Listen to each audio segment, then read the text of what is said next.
कभी आपने सोचा है कि कंपनीज अपना फ्यूचर कैसे प्लान करती हैं? चाहे कंपनीज बड़ी हो या छोटी हो, सब एक सिंपल टूल यूज करते हैं, वो है स्वॉट एनालिसिस। आज हम स्वॉट एनालिसिस को स्टेप बाय स्टेप समझेंगे using this one simple page. पहले समझ लेते हैं स्वॉट एनालिसिस है क्या।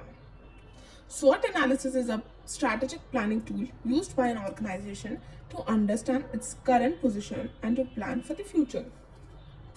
तो SWOT एनालिसिस और कुछ नहीं, एक स्ट्रैटेजी प्लानिंग टूल है जिसका यूज ऑर्गेनाइजेशन अपनी करंट पोजीशन समझने के लिए करती है। इससे कंपनी को ये क्लियर होता है हम अभी कहाँ स्टैंड करते हैं और फ्यूचर में हमें क्या डिसीजंस लेने चाहिए। अब बात करते हैं स्वॉट एनालिसिस की। स्वॉट का एक एक्रोनिम है, वो है स्ट्रेंथ, वीकनेस, अपॉर्चुनिटीज और थ्रेट्स। तो स्वॉट एनालिसिस का मतलब है ऑर्गेनाइजेशन के स्ट्रेंथ्स और वीकनेस को एनालाइज करना जो इंटरनल होते हैं, और साथ ही साथ अपॉर्चुनिटीज और थ्रेट्स को एनालाइज करना जो एक्सटर्नल होते हैं। सिंपल वर्ड्स में स्वॉट एनालिसिस हेल्प करता है स्ट्रेंथ्स को यूज करने में, वीकनेस को इम्प्रूव करने में, अपॉर्चुनिटीज को ग्रैब करने में और थ्रेट से बचने में। अब ऊपर वाले पार्ट को हम पहले देख लेते हैं।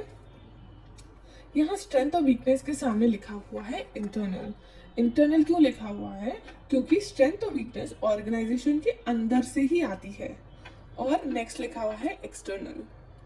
अपॉर्चुनिटीज और थ्रेट्स के सामने जो एक्सटर्नल लिखा हुआ है, इसका मतलब ये है क्योंकि ये फैक्टर्स बाहर के एनवायरनमेंट से आते हैं जो कंपनी के कंट्रोल में नहीं होते हैं। तो ये याद रखना बहुत जरूरी है, स्ट्रेंथ और वीकनेस इंटरनल होते हैं, अपॉर्चुनिटीज और थ्रेट्स एक्सटर्नल होते हैं।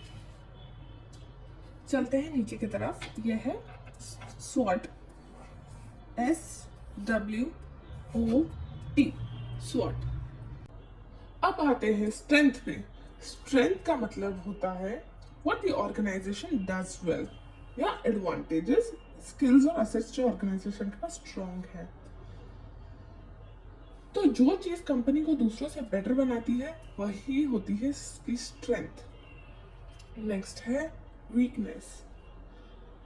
तो वीकनेस का मतलब होता है व्हाट द ऑर्गेनाइजेशन लैक्स और डज पुअरली।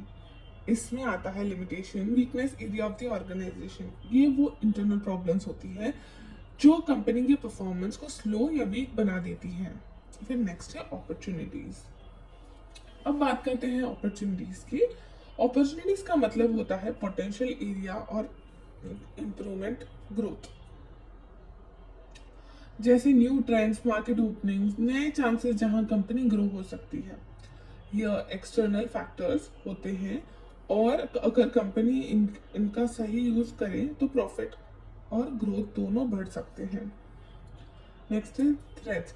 लास्ट में आता है थ्रेट्स। थ्रेट्स का मतलब होता है एक्सटर्नल फैक्टर्स जो ऑर्गेनाइजेशन के लिए प्रॉब्लम्स क्रिएट कर सकते हैं, जैसे कॉम्पिटिटर्स, रिस्क्स, मार्केट या टेक्नोलॉजी रिलेटेड प्रॉब्लम्स।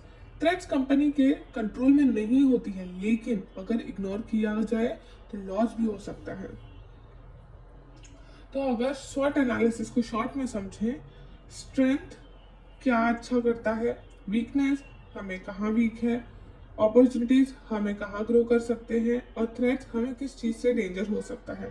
इसी वजह से स्वॉट एनालिसिस को स्ट्रैटेजिक प्लानिंग का बेस माना जाता है। Thank you. एंड अगर आपने ये पेज समझ लिया तो स्वॉट एनालिसिस पूरी क्लियर है।